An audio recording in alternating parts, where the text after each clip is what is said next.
In the forest, Carmen is covered in blood and trying to cut the zip tie tying her wrists. Sometimes she dissociates and repeats the words "murder maker" while a black dog watches from afar. When the zip tie finally breaks, she hears snarling and runs away. In a farm nearby, Maggie and her son Arlo capture a wasp in a teacup, and Maggie says they now have a tempest in a cup. In the kitchen, Maggie's mother-in-law Ellen hears the radio make a weird piercing noise for a second before the music comes back to normal. Then Maggie takes the teacup outside where her husband James mentions that the goats have been spooked by something. He also says they should talk about what's going on between them, but Maggie says she isn't ready. After releasing the wasp outside Arlo's window, Maggie heads to the stables, where the horses are all freaking out. Meanwhile, Arlo sees a goat escaping into the woods and goes after it while Carmen watches him from behind the trees. In the evening, Maggie goes looking for Arlo and can't find him.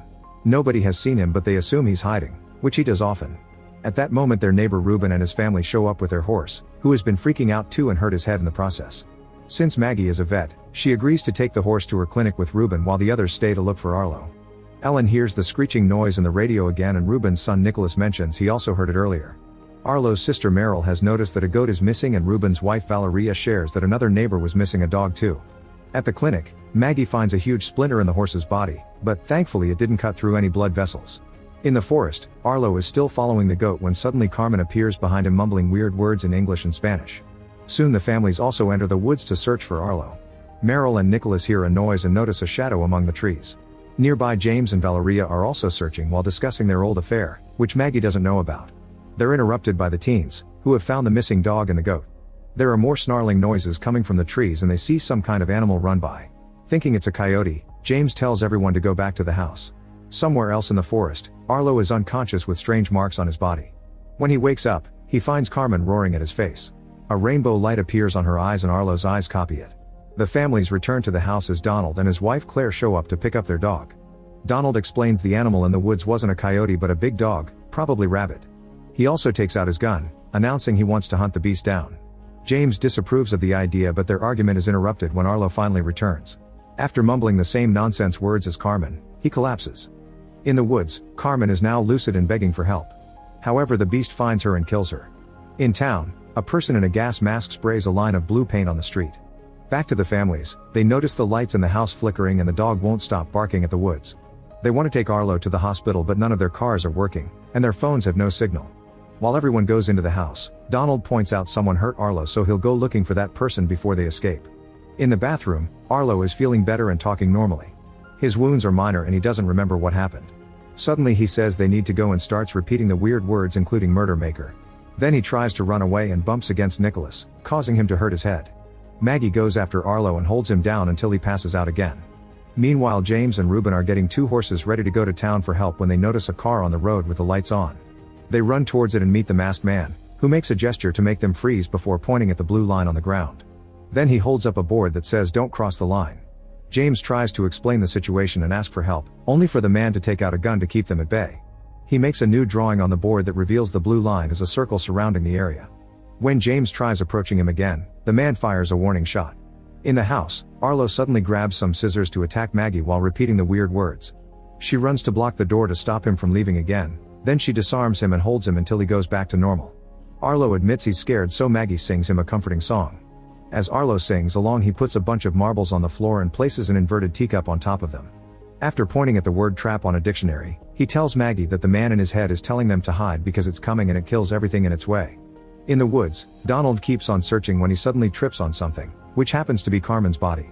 He drops his gun in the process, and when he turns around to look for it, he finds the big black dog growling at him. Donald starts walking away slowly, but the dog chases after him anyway. They reach the area where his friends and the masked man are standing, and Donald goes through the fence to escape. Unfortunately, he falls and the dog jumps on him to attack. A fight ensues and Donald manages to throw the dog off, making him fall across the line.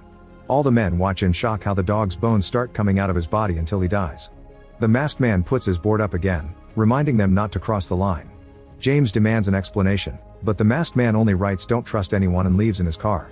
At the house, Claire announces she's going home with her dog because she has a landline phone that should work. The men are on their way back and see her come out, so they try to warn her, but it's too late. As the dog runs away from the line in fear, Claire crosses it and her bones snap out, killing her in seconds. Donald tries to reach his wife and his hand starts losing skin, so the other guys have to pull him back. The next morning, Donald is still sitting outside staring at his wife's body. Inside, Maggie asks Meryl to look after Arlo while she discusses the situation with James. He wants to cross the woods to check on their neighbors the Navarros, and Maggie tells him to take Ruben, but James refuses. This causes Maggie to reveal she knows about James' affair with Valeria, which is overheard by Ruben. James admits it's true but insists that the affair is over and he loves Maggie.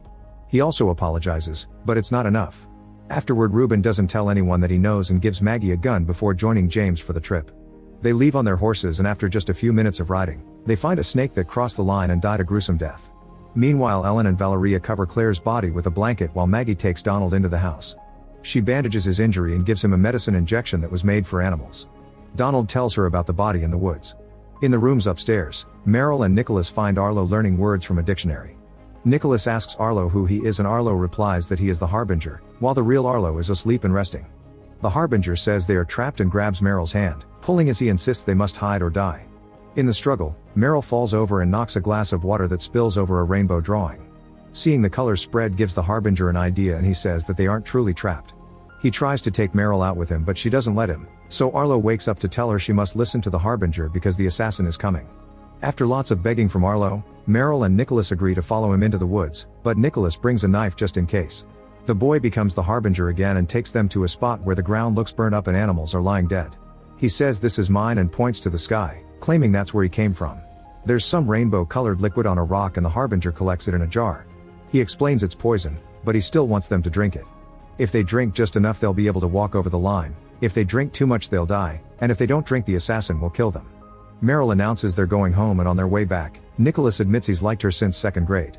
Feeling awkward, Meryl changes the subject by asking the Harbinger to bring Arlo out.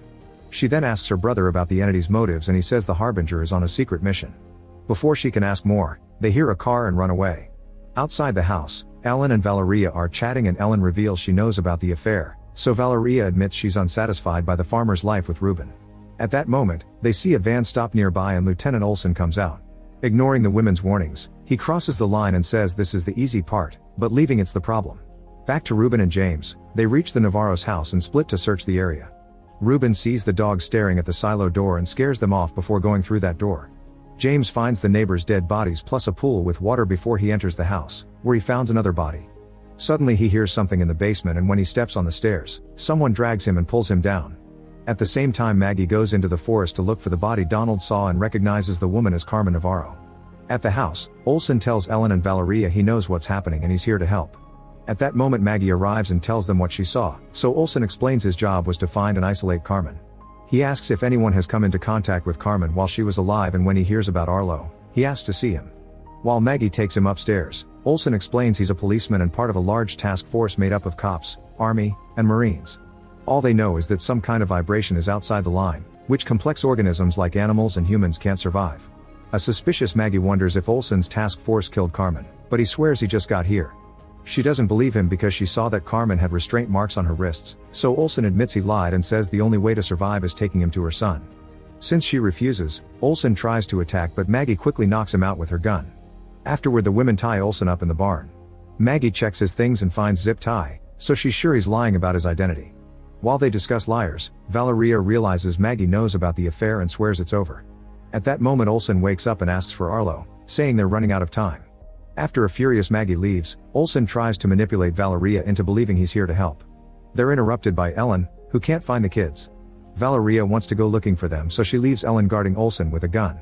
In the meantime, Maggie rushes to her clinic and has a panic attack, so Donald shares comforting words and helps her calm down. In the woods, the kids come across a different masked man holding a sign that tells them not to cross the line. When he sees the jar, he tells them to hand it over, but the kids refuse.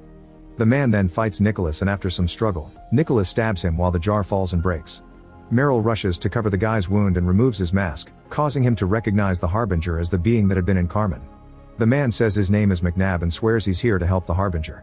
In the barn, Olsen convinces Ellen to wipe the blood from his eye. When she comes closer, he opens his mouth wide and transfers the entity to Ellen. Now possessed, Ellen shoots Olsen dead. Then he frees him and gets a wound on her forehead to make it look like Olsen attacked her. At the Navarros, the dogs are barking at the silo door again. Inside, Ruben has found a tree covered in rainbow lights. At first he tries to ignore it, but eventually he gives in and reaches out to touch it. Before he can do so, a spider lands on his hand and the light immediately kills it. Outside, the dogs have calmed down. In the basement, James wakes up to find his hands tied. Nearby, Travis takes off his mask to smoke. He can barely walk because he's wounded, but he still grabs his gun and asks James to give him a good reason not to shoot him. James tells him about Arlo and the line, but Travis explains it's impossible to tell who is a real human and who is an alien, so he shares his story. Travis had been a bartender working at a bar where McNabb was drinking. In his inebriated state, McNabb kept talking about some visitors from space and an invisible death trap. When the other clients laughed, he showed a scar on his arm to prove his story. Since McNabb was getting aggressive, the boss made Travis drive him home. During the trip, McNabb told Travis that the death trap had an incandescent power source that drew you in. Eventually, Travis dropped McNabb home and stayed outside to have a cigarette, noticing some signs nearby with ominous messages. At that moment, an orange car stopped for a second before speeding off again. Then he heard some weird noises in the house, so Travis went inside to check. He found a bunch of masks on the table and McNabb sleeping. Travis opened a drawer and stole a knife before McNabb woke up to point his gun at him. He quickly put it down though, saying he could tell Travis believed him. From then on, Travis started to spend time with McNabb to hear more about these visitors, who came to Earth in meteors and took over human bodies. Some visitors were good, but others were evil. If a bad one showed up first, then a good one would follow to hunt it down. Soon Olsen joined them and taught Travis how to shoot a gun. He used their pictures as targets so Travis could learn to kill a friend if they became possessed. Olsen confirmed he used to be a cop, but he dropped out. The men explained that shooting will kill the host, but not the alien. They suspected that a woman named Mary had been possessed by a bad visitor. Two friends of theirs had been following her for 2 years and they noticed there were no deviations from her routine until 2 weeks ago when she became really active. She bought a gun, zip ties, and other gear, which probably means she's getting ready for the arrival of a good visitor. That night, Travis is still a bit unsure about the whole visitor deal, so McNabb told him the story of how his daughter was possessed by a good visitor. A bad visitor took her from him and made her drink the rainbow liquid to force her to cross the line. When McNabb tried following them, he hurt his arm at the line. Eventually the trap disappeared and so did the visitors, leaving his daughter's dead body in a dumpster. Then McNabb gave Travis a sample of the rainbow liquid, which Travis kept on a necklace around his neck. Sometime later, the trio was keeping watch when Travis saw the same orange car. However, Olsen explained that wasn't Mary, it was a former team member who Travis was replacing. After the car left, Mary showed up in her van and released a black dog in the forest. The guys followed the van to the Navarro's house, where they immediately identified Carmen as a good visitor. Mary entered the house with the family, so the men put on the masks to follow them. McNabb put up a sign at the window and told Travis to get the pool ready. Olsen and McNabb burst into the house and Travis could hear a fight going on while he took a kiddie pool from the car and filled it with water. He also left a note with instructions on how to resuscitate a drowning victim. At that moment, a man came out of the house with the dogs and Mary shot him. After killing the other Navarro family members inside the house, Mary went to the empty silo and poured rainbow liquid on the ground. McNabb came out of the house with Carmen, whose wrists had been tied up. Unfortunately, he lost his grip and Carmen ran into the woods. The liquid in the silo started to grow into a tree and McNabb realized Mary was setting up the trap, so he rushed to his car and left without his friends. Travis tried calling McNabb's phone, but he could only hear a screeching sound that hurt his ear. Mary heard him and came over to transfer the visitor to him. A possessed Travis grabbed a piece of wood to hit her head and Mary responded by shooting him twice. After a few seconds she was dead, and Travis was throwing up blood. At that moment Olsen came out too and tried to help Travis, only for the visitor to jump into his body. A terrified Travis ran into the house and stayed in the basement since then. In the present, Travis finishes his story and explains the only person who can stop the trap is the visitor that made it. He also says that he doesn't want to die alone, but James convinces him to release him. After throwing his knife at James, Travis decides to self-delete. In the silo, the tree blocks the door to stop Ruben from leaving. James comes looking for him and shoots his gun in the air to scare the dogs away. Ruben yells back to reveal his location and James opens the silo door, only for the tree to close it again. A desperate James grabs an axe and makes a hole in the wall to pull his friend out, only for Ruben to tackle him and punch him a few times for the affair. James apologizes but also reminds him they must leave this for later. The duo gets on their horses and enter the forest, where they find the kids with McNabb. Back in the house, Maggie takes care of Ellen's injury, who tries to transfer the visitor to her. However, they're interrupted by Valeria announcing the return of their families. Meryl helps Maggie treat McNabb and Arlo says he's one of the good ones.